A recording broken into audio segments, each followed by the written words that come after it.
guess what he gives him? He'll never eat his food. Dad gives him whipped cream. There, now you can go back and forth. You can get on your chair, you can go around back, jump on the tube. You can go around your chair, around back. You can go round and round now. I was born on Main Street in Plano. I grew up in that house till I was 13, I think. Yeah. Unfortunately, I was born on a house on the highway, and they kicked that over. I grew up on a house on Main Street, and they kicked that over. And then where did I move? To Sandwich? I forget. Oh, yeah, the house I was born in, they kicked over. The house I grew up on Main Street, they kicked over. The church I was married in, the Lutheran church, on North Hugh Street, they kicked that over. I think they're trying to tell me to get out of town. Oh my God. Yeah, I think they're trying to tell me it's time to get out of town. 2 sisters. Ida Margaret, Catherine Charlene, and me. Yeah. Ida Margaret is the oldest. Yeah. And she was named after my dad's sister Ida and my mother's sister Margaret. Catherine was born and she was named after Grandma, Catherine Charlene. I was born 6 years later, and Dad says, Mom, you can name this one. How about that? A different era. We ran out of relatives. She liked Mary Ann, so she named me Mary Ann. Huh. Two Okay. words. Not one. 2 words. 2 words. So did you have your own room? Share it with 3 girls or what? Oh, no, I was lucky. Yeah? Kate and Ivy are, what, 11 months apart? They had to share everything. I came along 6 years later. I always had my own room. Oh. Well, that's nice. Yeah, it was. All It right. was very nice. So you had this bulldog growing up. Who? Oh, Bubbles. Bubbles. My dad worked right in our backyard across, see that house over there? Mm-hmm. And there's a garage. There was a little foundry there. And my dad was a core maker. He out of sand, they made molds and they baked it. And that's where you got your faucets for your kitchen sink and all that kind of stuff.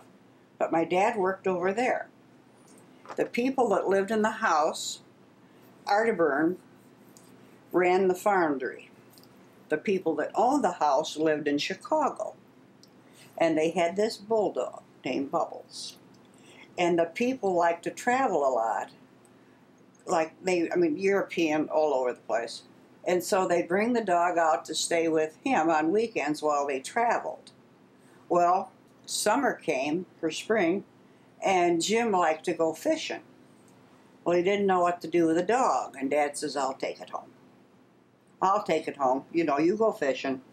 So Dad would bring Bubbles home on Friday night, and we'd tie him to the clothesline, and, you know, he could run back and forth. And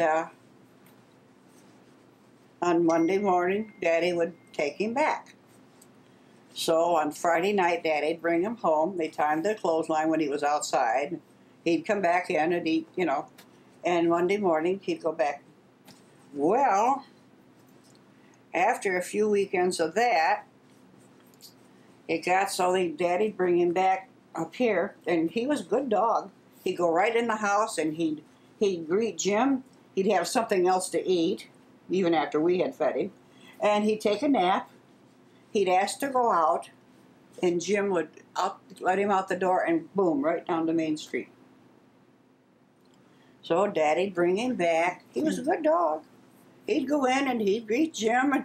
But every time they let him out, boom, he was right back down to our house. So, well, when he was down here, he slept on my pillow. I had a quilt at the foot of the bed where he's supposed to sleep, but he would sleep with his head on the pillow with the blanket right up to there. And when he'd hear Mom coming, he'd quick, and he'd go down, he'd lay on the quilt. And as soon as she'd leave, right back he was. And she said, "You don't think I didn't know that?" She said before she went to bed, she'd peek in, and Bubbles would go, you know. She said, "I didn't have the heart to make him move." So he slept with his head on my pillow with a blanket right up to here. Of course, he was a full-blooded Boston Bulldog. He didn't have any fur, you know. So anyway, it got so whenever they'd let him out, he'd come back down to Main Street. So he had a time up here. And when Jim told the people in Chicago about him, and how he liked this family, the people said, "Give him to him." Oh, I'll never forget. When Daddy brought him home, he says he's ours. We don't have to take him back. Oh. Didn't he ride in your bicycle basket? Oh God, yes. I had to have I used to have a little basket like this, and I had to get a great big basket, big wire basket, and we put a blanket in there so he could ride in the basket. And we used to go down to the river a lot, the kids and my friends, and we'd go down, and I think for a quarter, Susan, or 50 cents, we could go down to Dad's camp was on this side of the river, and the other was over here. You could rent a boat, and we'd pool our money, and we could rent a boat for half an hour or something, and we could go rowing up and down the river, you know. And Bubbles would go right along with us. Really? Oh God, yes. He didn't know he was a dog. We never told him, and he wouldn't touch dog food with a 10-foot pole. So, and I can still hear my dad's mom, Grandma Johnson, bitter old Norwegian. Grandpa was a Swede. She was a Norwegian. She was a bitter old lady. I don't know who made her bitter. But Mom said she had a rough life when she was younger. So anyway, I didn't know that. But I can still, whenever we would have supper, my mom always fixed Bubbles' plate first. And she fed him. You know, that way we could eat in peace. And I can remember Grandma saying, "Ooh, feed the dumb dog good food." You know, she didn't like that so pretty good. But anyway, we never told Bubbles he was a dog. He was the love of my life. He lived to be 13, and he choked on a bone. Aww. And he died the day the girls graduated high school. And they were 6 years older than you? 6 and 7. 6 and 7 years older. Ivy's 7 years older, Kate's 6. So you were about 10. Yeah. 11, something like that. Yeah. Yeah. And that was so sad. Oh, God. So your sisters graduated from high school. Presumably they got husbands and moved out soon afterwards? Ivy, my Auntie D, Uncle Willis and Auntie D. Auntie D is 2 years, let's see. She's my mom's youngest. Oh, she's 2 years older than Ivy. Grandpa had 2 families.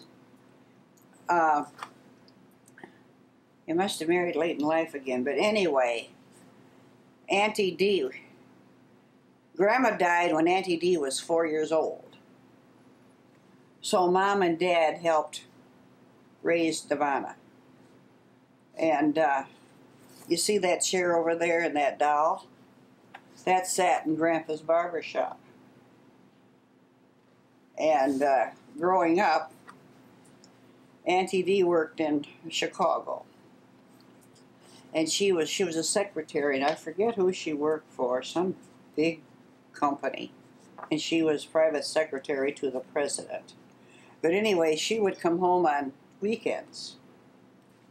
And I'd go down and spend Saturday morning with Auntie D. And I got to sit on the couch and hold Patsy Pooh. That's what I named her. And then we would listen to this program, Let's Pretend, and we'd have hot chocolate. Oh, that was the highlight of my Saturday mornings, yeah. But anyway, That doll, I love that doll. I wanted that doll so bad. But, and I had the doll. And when Auntie Dee had Terry Lee, she married Uncle Willis. So Auntie Dee let you have that doll, didn't she? Oh yeah. She gave it to you. She was my doll for years. In fact, I was 10 years old when Auntie Dee had Terry Lee, and my mom made me give her back because now Auntie Dee had a daughter. Oh, it broke my heart. And I wasn't a doll person. I was a tomboy. I played baseball. I did all, but I love that doll. And I cried for a week. And come to find out, Auntie Dee took the doll home and she put it up in a closet, forgot about it. And Terry says, after Mom died and she was cleaning out the house, they found the doll up in the closet, the luggage compartment of a closet. See? What a waste. So anyway, Terry Lee, she sent it to me. She packed her up and rolled her in bubble wrap and that, and she sent her to me when she cleaned out Auntie Dee's house in Georgia. That's pretty kind of her. Oh, Terry Lee's the salt of the earth. So when did Devonna come and live with you? Oh, that's when I was a little kid. I don't know. Okay, so you always had like 3 older sisters then, essentially. Well, yeah, she was more. Well, I was never allowed to call her aunt. Yeah. Don't call me that. Well, she was only 2 years older than Ivy. Right. So I wasn't allowed to call her that. I wouldn't call her Auntie Dee. No. Sounds like a pretty full house. Well, no, she lived down this. Grandpa's. We lived like a block and a half apart. And Grandpa's, his house is gone. Like I said, they kicked over all of my memories in this town. Did she just come to dinner and be with you once in a while, or did she actually live with you? You said your mom and dad helped raise her. Well, I mean, she lived with you, do you? Well, I just say Grandma died when Auntie Dee was 4 years old. So yeah, she must have come down and stayed a lot. Maybe stayed a lot? Yeah, because, well, I think the girls, they said in later years, their noses were out of joint. Okay. Because they had to cut their own meat and do everything at the dinner table, and Daddy would cut Devonna's meat, you know. Oh. And the girls would have a fit, but she doesn't have a mother. Oh. That was always the excuse, but she doesn't have a mother. So, They but doted on anyway, her. Auntie Dee was always good to me, but you see, I'm just a little kid.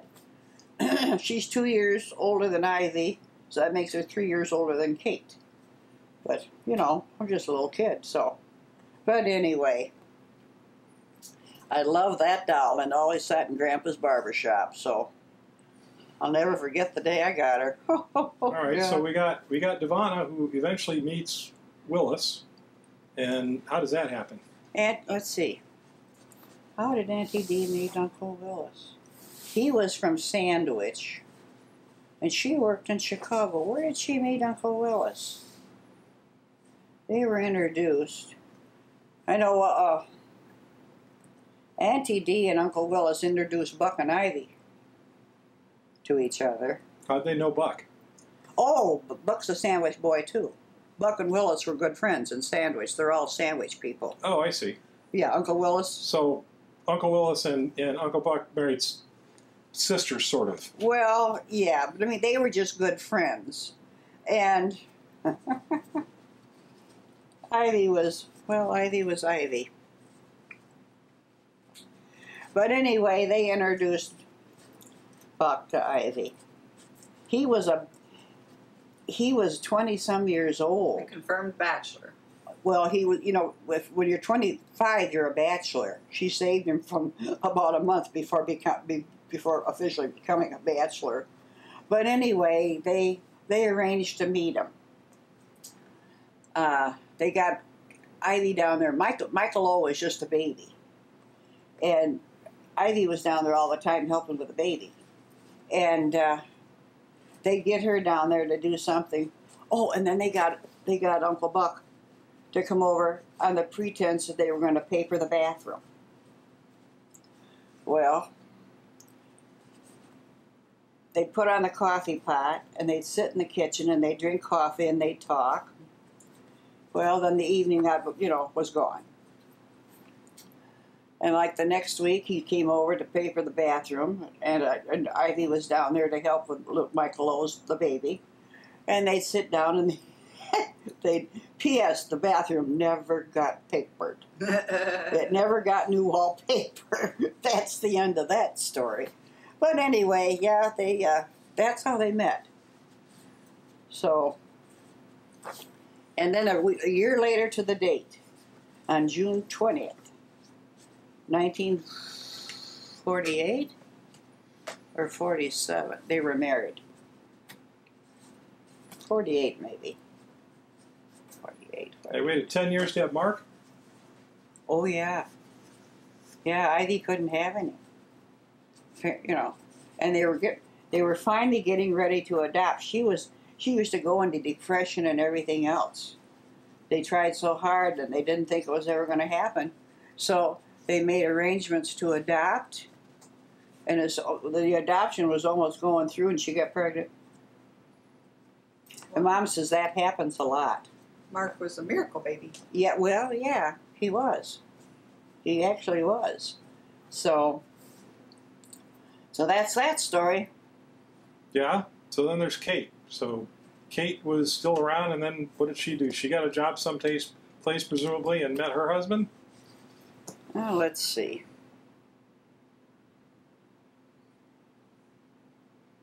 Yeah. Kate married Roy Darby. And what did he do? He drove for Oatman Brothers. There was a... Oh, I take it back.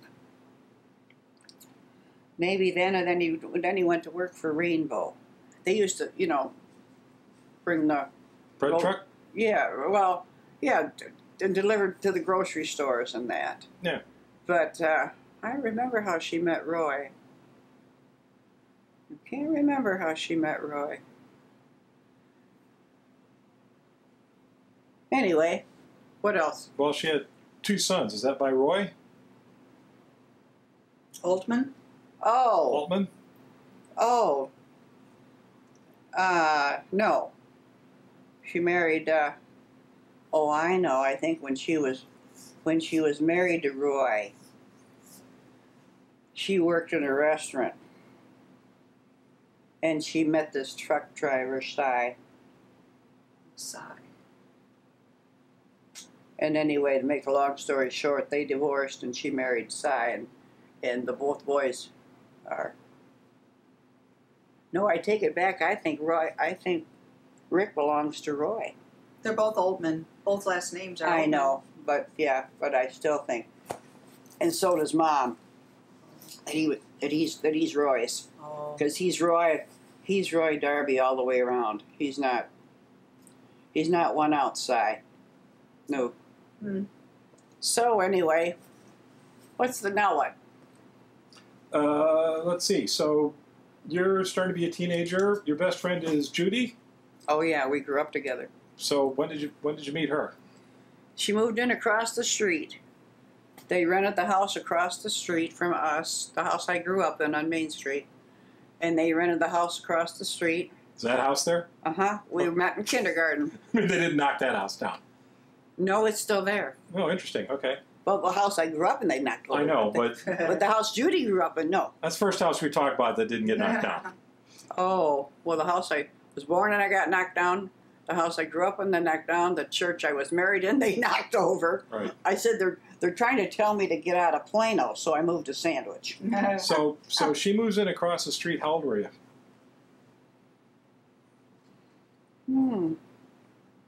Boy, I'm trying to remember.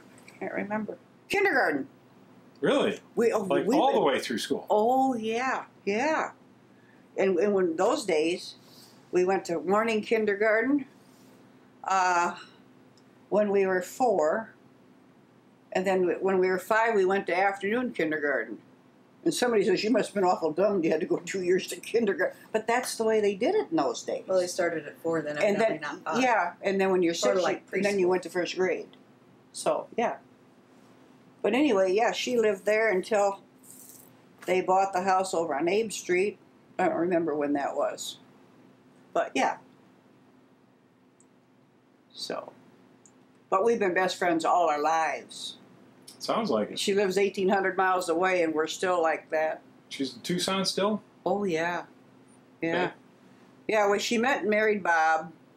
How'd you When meet she Bob? She was going to school at the U of I or Normal? Normal? Where's Chanute Air Force Base? No idea. It's near one of the schools. Normal. I think she was going to Illinois State? no, the other one. Oh. Anyway, that's where she met him. Unfortunately. We were never ever happy about that. Yeah, but anyway, yeah, she met him and fell in love, and he was in the... Oh, it's your dad's fault. Bob was a friend of some kid Dad went to school with in Salmonock, and they were both stationed in Chanute in the Air Force. And he came up, it was because, yeah, because he knew Dad. And he brought this friend with him, unfortunately. But anyway, Bob was hard to like. You tried, but he was a pill. He was just a pill. So, but anyway, that's where it was. She met him. She didn't finish school. She came home. We got married. She got married in her folks' living room. And she was my maid of honor and I was hers. But she got married, and I remember it was a stormy old night. We got pictures. I wish I could find those pictures. They're somewhere in the book, I bet. And we forgot to tell the photographer, don't take our feet, because none of us had our shoes on. We left our shoes at the door because it was storming outside.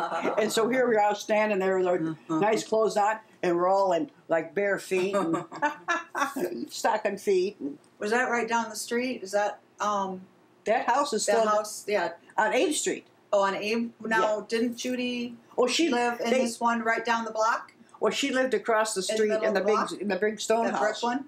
Yeah. Is that when they were married? That was the Graves house, and they were renting it.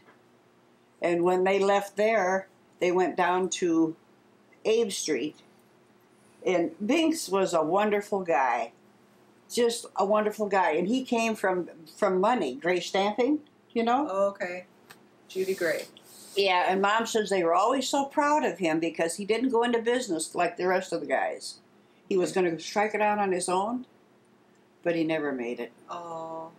And you gotta love Banks, but he wasn't very ambitious. Not really. I don't know how he met Jean, her mom. Okay. Her mom was educated. She was a teacher. Who did she teach? She was a librarian. Jean Gray? Yeah, she was the librarian, but she taught school first. And then she ended up, she ended up running the library. And she did a really good job down here at this library because we didn't have many books. You know, we didn't have a lot. And every week, she would go to DeKalb to this the big whatever, and she'd bring back duffel bags of books, you know, on loan from them, so that there was a nice variety of books in our library. She was very, very literary, but she was a born teacher, you know. I can remember I was so shy when I was little, and I couldn't read. That's because somebody scared me to death. But with Jean Gray, I could read. I forget who it was, Mrs. Gill. Somebody scared me terrible. And you don't do that. I was in second grade. You don't do that to a child. But she used to stand up there with a ruler or something and pound on the desk. Oh, she was a terrible lady. She should never, ever have been teaching second grade. That's little children and you're trying to form their minds, you know, and all she did was scare the heck out of us, you know. But Jean Gray was wonderful. So she was a substitute teacher, and then she ended up being our librarian down here, and it was really good for the library. He's Look taking a nap. I Look think. at His Highness. So presumably he likes his new He perch. likes his new here, Well, because he can kind of pay attention to you. King Oh, I was going to Oriole. say, and then he doesn't have to be right on her lap, but he can still be by her. That's right. No, but He'll it's climb all over her still. But King yeah. Oriole. He runs the house. Now he has a throne. Oh, jeez. So presumably you got done with all this mess and you got a job someplace. So where did you get your job? Oh, Winnie and Lorraine came to town. You know where the driver's license place do. is? Well, that was. What was that? Oh, Country it kitchen. was part. It was part of Kaufman's garage, Okay.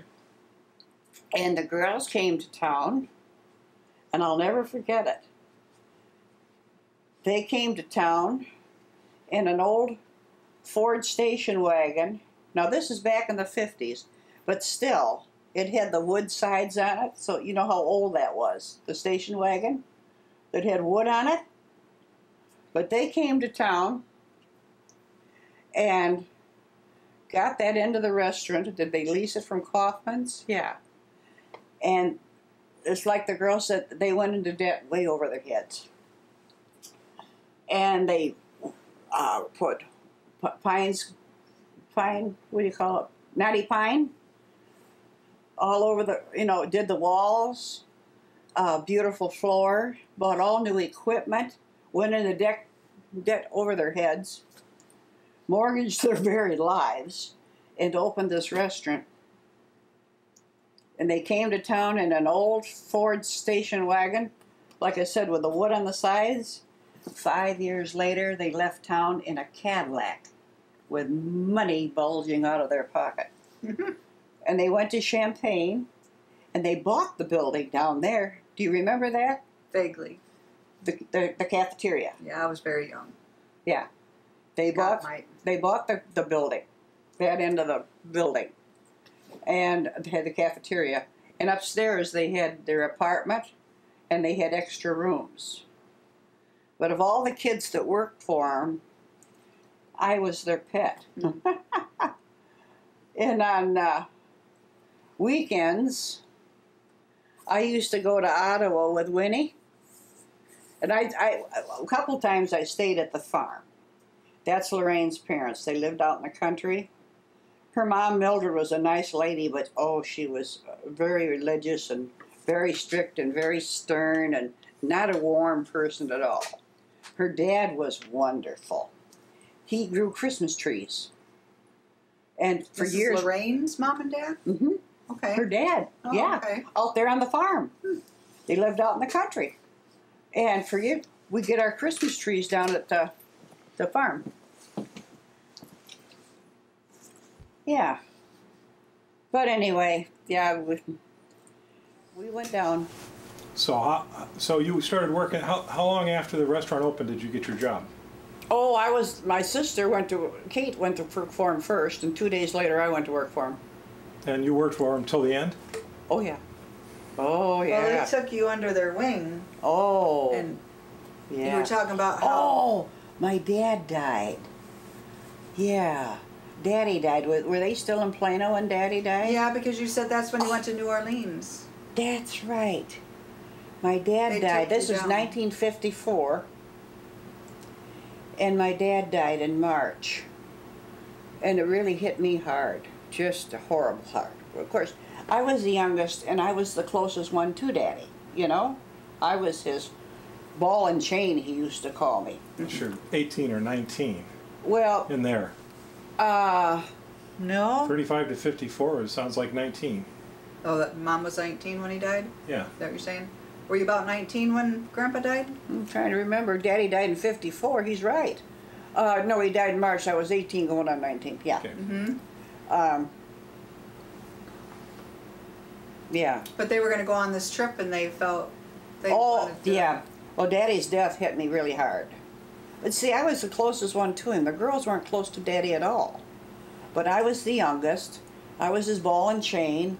I mean, I was like glued to his hip all the time, you know? Well, also, didn't your mom and dad divorce? I was just going to So say, you were- Mom and Dad divorced, yeah. And the girls were older. And yeah. And Ivy never had anything to do with Daddy. I mean, I love Ivy, but she can be a cold fish. But how old were you when they divorced? 9 or 10. So then you still spent time with your dad. Well, I were already older. I had a hard time. That was hard on me. Well, it's the difference between 25 and 18. I can remember the night the sheriff came and told my dad he had to leave. My mom served divorce papers on him, and Daddy had to leave. I'll never get that out of my head as long as I live. I begged my mother. I thought, boy, I'll never do that to my kids if I ever have kids. But I thought, I'm never going to get married and have kids anyway. Oh, man, but that was horrible. That really was terrible. I remember it like today. Yeah. So, yeah. All right, so you got yourself an old Ford car. Oh my God. What was the name of that? What did I call her? Green Hornet, something? The Green Hornet. Oh, 1939 Ford, Susan. With ball tires. The muffler was so bad it fell off. So I put it in the back seat. And I was a kid working at the restaurant. All right, so speaking of Dad, so how exactly did you meet Dad? How did I meet Dad? Over to the Tower restaurant. As you go into Salmonac around the curve, there used to be a restaurant there that looked like a tower, and it was called the Tower. And Judy and I were over there. It was fair time. And we were over there having something to eat. And these guys came in and sat at the counter. And we weren't paying any attention to them. And I went to play the jukebox. And he came up and he was really obnoxious. But come to think of it, he'd just gotten home, and I guess they'd had a few beers.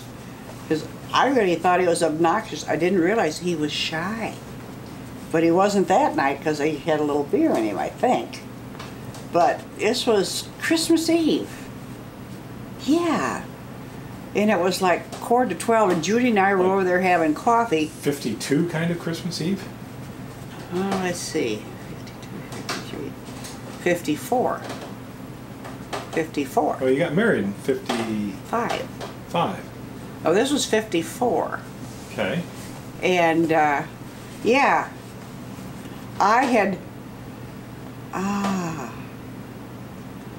I worked at Home Fair.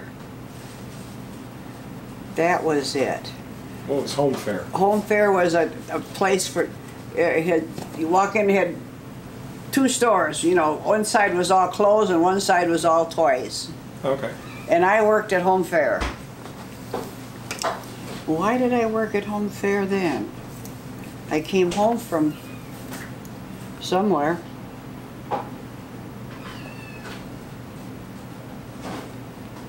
I've been living someplace else and well, anyway.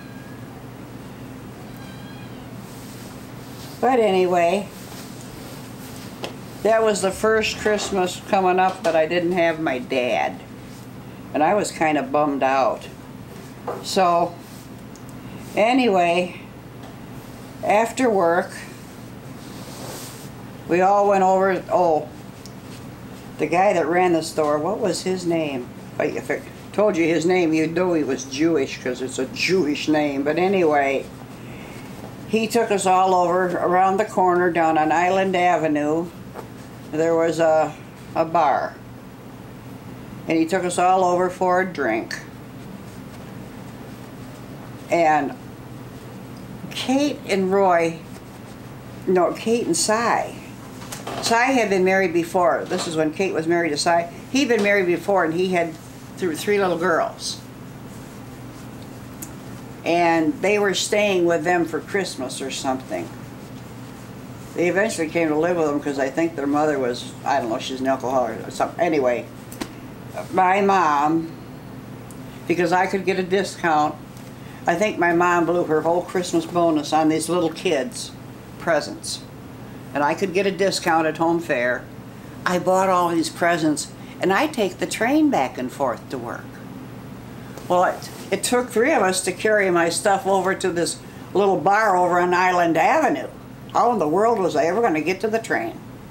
Well, we sat over there, and I was kind of bummed out, and I was drinking, what, gin and squirt, or I don't know.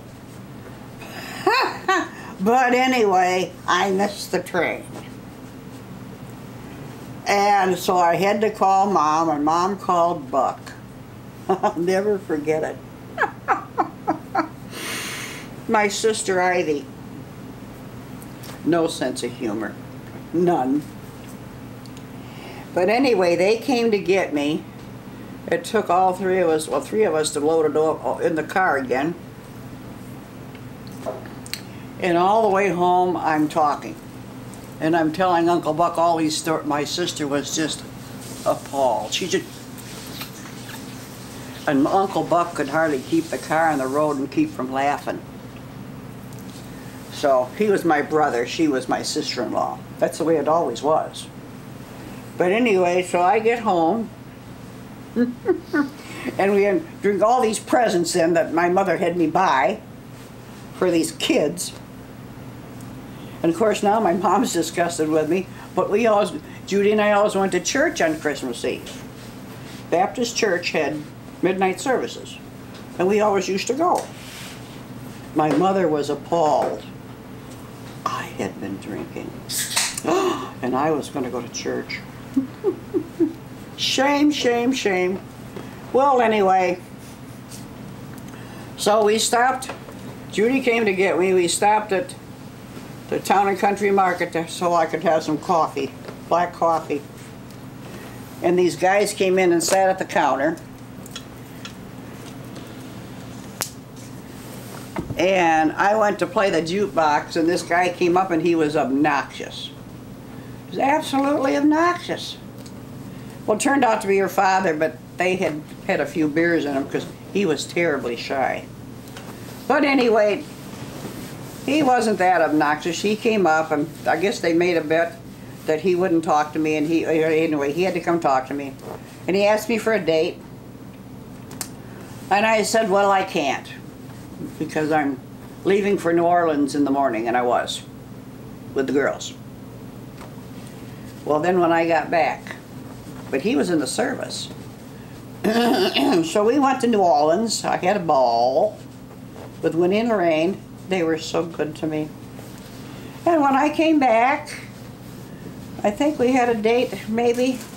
And then he went back to service, and then he came home in July, I think. Anyway, don't remember, but I think that's about right. So that's when we really started dating. I wrote to him, and yep. That was it. So this is 1954. I met him in Christmas Eve of 54, and we were married in 55. so he was in the service. So when did he come back? 54. Okay. Mm-hmm. Yep. So he went in at 18. At age 50, he came out at 54. Came out in 50. Oh, careful. Ooh. I'm sorry. I bumped your head. I'm sorry. I'm sorry. Let him go. Let him go. You'll live. Yeah. You just keep going. You'll think you're playing rough, and then he'll want it. So, see? He says, Susan, I'm going to bear the brunt of that. He says, Yeah, Mom much. banged my head. Yeah. Now he's going to come over and bite me. Yeah. Well, he says I have to bite somebody because All Mom... wound up. Okay, so 55. 55, so he's out of the service now. Is he working? Let's see. I met him in 54.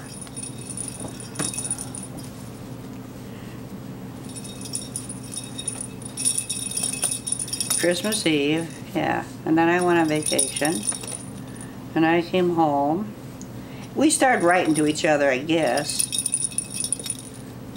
I don't know. Shit, it's 60-some years ago. Yeah. But anyway, yeah. All right. So at any rate, how did he propose? I don't know. 63 years ago. I was going with a couple other guys, I think. I was dating. Anyway, I was dating, so. I guess we wrote to one another. And then we somehow had a misunderstanding. And he broke it off for some reason. There was some kind of a misunderstanding. I don't know what it was about now, or even how it even got cleared up. But anyway, we met up again. Yep. So you got married where? The church they knocked over. Yeah, Lutheran, to the first Lutheran church on North. Is that Hale? No, Hugh Street. Is that Hugh Street, Susan? I thought you said it was on Hale. I thought you said it was about where the across from that Baptist church is. No. Is it by where the Methodist church is? No, no, no. Oh, then it must No, have been down honey. in another No. direction. No, you come up from the highway from, you know, you go to the little restaurant we like to eat in, Yeah. and there's a shopping center there. Yeah. You turn and go across the tracks and you keep going. There was a little church up there, Oh. just before you get to the street that goes out of town. Oh. Yeah. Like I said, I was born in a little church on the highway, they kicked that over. Hmm. The house I grew up in, they kicked that over. I was married up in that little church, they kicked that over. I said, I'm leaving town. So who was in your wedding? Judy was my maid of honor. And Uncle Buck turned out to be Dad's best man because his best friend, Al, was Catholic. And Catholics can't sign like a contract in another church. And Howard asked Al about it, and he said, well, what? Al who? Kaufman. Kaufman. From Salmonac. They grew up together. The Right. Kaufman boys and Dad. Yeah, he was a barber. Dwayne's the barber. Dwayne's the barber. Wayne's he's the little snot. Because Al said, well, what the priest doesn't know won't hurt him. Well, Wayne told on him. Good little Catholic boy. And so, at the last minute, Wayne, he felt terrible. Uncle Buck was a groomsman, and Al was the best. They had to trade places. So, Uncle Buck was giving me away, so he couldn't do it. So the next one in line was Kate's husband, Cy, which is terrible. So anyway, Cy ended up being the best man because Wayne told on Al, the little goody two-shoes. Huh. So yeah. All right. So where was your first place then? We lived. Where did we live? We lived in Salmonac. We had an apartment in Salmonac. You know, you're going out of town. There used to be a gas station there. I don't know what it is now. The last place you can turn south. If you go down a Right block. before the high school. I think Yeah, it's right before across from the high school. Yeah, there's a big Turn left. two-story house there. And we had an apartment upstairs. We lived there until we moved to Plano. Then you went to Peach Miller's. And yeah, right. But So- Dad ended up working in Plano, and I worked in Plano, and we only had one car. So where was Dad working? But at that time, he was in construction with my sister's husband, Cy, but Cy couldn't pay him. Well, that wasn't working out so pretty good, so I got him to quit. So anyway, he came over and he took a job at Gray Stamping in the factory, and I don't know what he did, but he wasn't happy there. So anyway, from there, where did he go? When was he at Arnold Lease? When did he work making bridges? Let's see. He went from gas station to gray stamping, and he left there to go to work for Cy. And he left Cy. Oh, I got a job at Arnold Lease Company in the office. And Dad was a crane operator for my sister's husband, Cy, but he couldn't pay him, you know? Hey. So, our crane operator was a pain in the really butt. He was a union rebel rouser and all this and that. And so, you can't hardly fire them when they're union, you know? But Ray had enough of him, and I can't forget how he got something on him because he was really a jerk. And he did something wrong, and so they had a good reason to get rid of him from the job anyway. Yeah, to fire him. And then Dad got the job, but they said, well, we can't, you know, he couldn't guarantee something. Because Cy had taught him to run a crane, but he had never run this great big Michigan. That was the biggest machine in the area that the company fired this guy over. And anyway, Ray said something about, well, he'll do something, but he'll never run the Michigan. And I said, don't be too sure. Well, he turned out to be the top area in this area. The top machine operator. Uh-huh. And he wanted to keep going. He used his GI Bill to go to the airport to learn to fly. Mm-hmm. Oh, that's what he wanted. He quit his job and he said he wanted to go do that, and I said, well, then go do it. And we went into debt. He went to school, and he got his ratings. And his first student was chip building.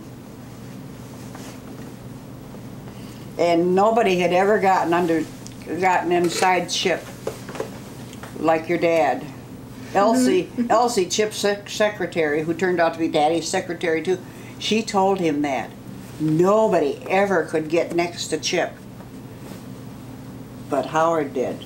Howard didn't try. Mm-hmm. It just happened. They just clicked. So anyway, I don't know how something happened. Chip was Daddy's student. But anyway, he said, well, something about if you ever leave, come see me. You know, mm-hmm. He wanted a corporate pilot. They had a corporate pilot that they were going to fire. So anyway, Dad walked in one day and he quit his job. He walked out in his car and went up the building and walked up in there, and Chip hired him right there. Yeah, I was going to say, he quit not knowing what was going to happen up there. He quit his job not knowing Dad talked about that. Yeah. Yeah. But I said, you got it. He was unhappy. What are you going to do? Well, and he said it was getting very cost prohibitive to drive up to Midway from here. And it wasn't paying very well. Right. And he wasn't happy. And I forget what, there was somebody putting pressure on him and it was just awful. And I said, then quit. Well, Chip was one of his students, and he said, if he didn't want to hire me. He said, but if you ever decide to leave, come see me. Well, when Dad got up to here, he quit. He walked out, and he walked into the opposite building, and Chip hired him right on the spot. This is 1968. Probably. Let's see. Probably. And there were a lot of years between 55 and 68. So he worked in construction for a while. Then he went to school. He went from gray stamping to my brother-in-law to Arnold Lease. Oh, and he had a hard time with Arnold Lease. It was a junior lease to start running the company. And when Dad had enough, he told him he could shove it. He quit his job and walked out, and I said, good. And he walked into Chip's office and he hired him. Yeah, but he didn't go from Arnold's to Chip. He went from Oh, being that's an right. instructor Yes, that's, yeah. because You Yeah. just said, screw it, I'm going to fly airplanes. So I think he went from Arnold's to flying airplanes. No, and yeah, he being did. an instructor. Yeah, he did. You're right. I'm losing track. So here. how should many be years? asking Dad How this many question. years? Well, we will. How many years did he work for Arnold's? I worked for Arnold Lease until you were born. Until I was pregnant with you. Well, that's 58. Yep. And one day, I forget how far along ago, my boss, Ray, oh, I loved him. He was the office manager. He ran the company. Arnold Lease wouldn't have what he had today if it wasn't for him. But he turned around one day and he handed me 2 weeks' pay, and he says, "Now go get that kid something." I forget what he told me to go get that kid something. So anyway, I took my money and I went home. So, and now what else? All right, so we're up to 1968. Dad's gone to school. Oh yeah, Did he- 58. Then 63, Susan was born. Yeah. Oh yeah, I was pregnant with her when he was going to school. We didn't have a dime, and we went into debt for Daddy to go to school, to get his ratings. So, and then he was so good, he turned around and became an instructor. And instructors don't make any money either, but he was employed, you know. And that's where he met Chip Building. And Chip said, you know, if you ever decide to leave here, come see me. And Dad had a hard time. Somebody was giving him a hard time. Oh, I forget who it was. He was a big pain in the butt, though. I remember that. And Dad finally told him he could shove it. He quit. He walked out. He walked into Chip's office, and they hired him. So he flew airplanes until the economy slowed down, and then he went back to basically running that gigantic gantry that. Well, he did that. I forget why. Well, they had a big contract up in Wisconsin for. Well, yeah. Anyway, he did that because, well, we needed the money. He did whatever he did whatever he had to do to support his family. Daddy was always like that. And he knew if he went back to the union and the crane operator, he could pull the insurance when he retired. This is why he went. Yeah. That's why. And when he left, he was gonna pull his money out of the union, and I said, no, don't do that. I said, it costs $5. I said, take a withdrawal card. And he didn't really want to do that. And I said, well, just do it. You know, we can always. Because what are you going to. It's nap time. So anyway, we took a withdrawal card. So all we had to do is pay $5 and the dues passed, and he was back in the union. So. Anyway, there we met Chip Building, and it was only uphill from there. But it's like Elsie said, Chip's secretary turned out to be Daddy's secretary too. She said nobody had ever gotten inside Chip. Nobody's ever got that close to him before. Nobody could. But Daddy did. So you went from P.H. Miller's to buying a house. How did you decide you were ready to go buy a house? Because we had you, and it was time to have a house. Just like that? We thought we better get out of there. Well, Grandma Muller couldn't hear. And P.H., who I was scared to death of, when I was a kid, he was the superintendent of schools, and he was like a giant. It roared, you know. Here I lived in his house, and I could call him horse shit if I wanted to. I just loved him. And he came up every Sunday night to watch the Ed Sullivan Show with us and have hot chocolate. Because Mrs. Miller listened to her symphony or whatever, you know.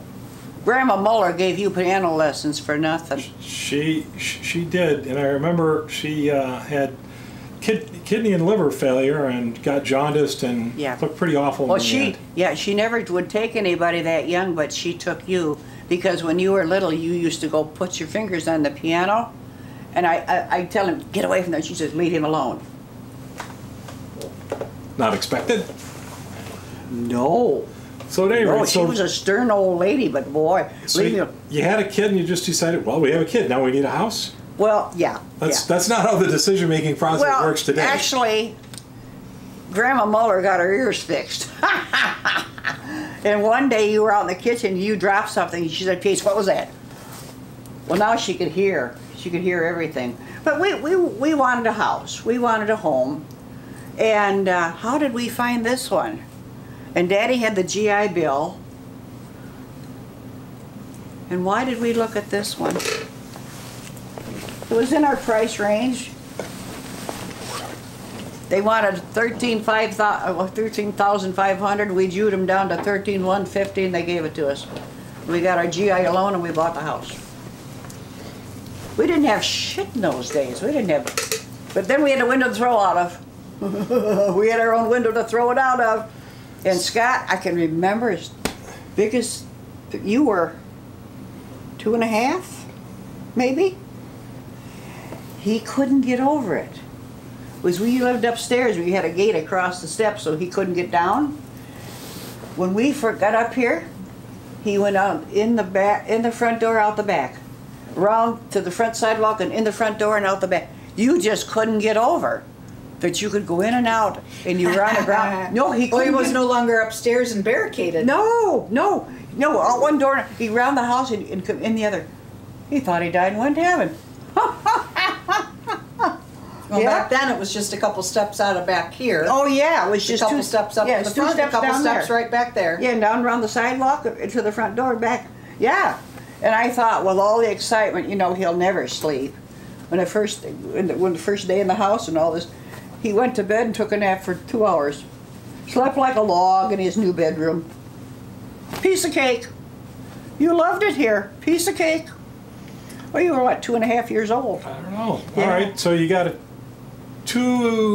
two-bedroom house. I think the original house here was they called traditional minimal. It's the kind of housing that was made prior to World War II and certainly afterwards. But it was because it was prefab, but it was carpenter built. Well, I'm just saying the style of a house. Oh yes, it's a two-story. It's a two-bedroom ranch. Yeah, and it was a very common style of house to have. It's a ranch. To have returning servicemen add a spouse, get a kid, get a house. Well, so it's a ranch. Well, yeah. But anyway, it had a basement, and the basement was high and dry. We had it all checked out. They go over it with a fine-tooth comb when you get a GI loan. Oh. You know, it has to be perfect, which it was.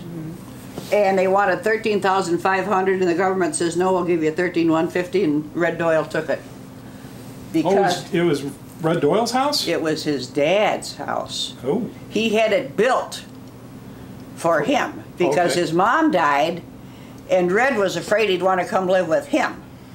So Graham and Norm on the corner here owned this lot. And he talked Grandma Norm into selling it. She never sell it before. He talked Grandma Norm into selling it to his dad.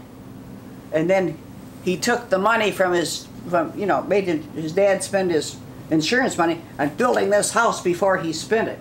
Because he was afraid he'd want to live with him. Oh. Red Doyle was tighter than the skin on a snake's back. He really was. But anyway, so he had this house built for his bachelor father. And as soon as they got the house built and his dad was here, there's no widow lady from over there and another one down the street. They were all over here cooking for him. And well, one of the widows won him, and she didn't like the house. It wasn't good enough for her. And I forget where they moved. And anyway, who was it said, I like your house, but I don't like your windows? Oh, Grandma Muller and Grandpa Muller, and they came out. She liked her house, she didn't like the windows. And I said, I don't like them either. What are you going to do? Those ones in the front of the house are the steel sliding. Yep. We were always going to change them, and I said, oh, to hell with it now. There was a lot of steel in this house. The original cabinetry was on this side, on the right side of the kitchen, from where we're sitting now, and it was all steel cabinetry. Yeah, the stove's still there. No, where's the stove now? Well, You talking about this house or P.H. Miller's? No, this No, one. no. Here. This one, well, Was the back door and the steps, and the sink was over on that wall. The sink and Yeah. the cabinets were on that wall, On that wall. and the stove was over here. and then you had to have a doorway that would get to the hallway to the basement. Yeah, and we went right through there. There wasn't a doorway there. The doorway was in the, Right, it was in The the, kitchen. in the kitchen. and you had to step Bas- down and Yep. go down the steps to go down the basement, or go this way to go outside. This was the back door right here. That's always been the back door. Right. But Right. but that was a wall where the kitchen is now. Right.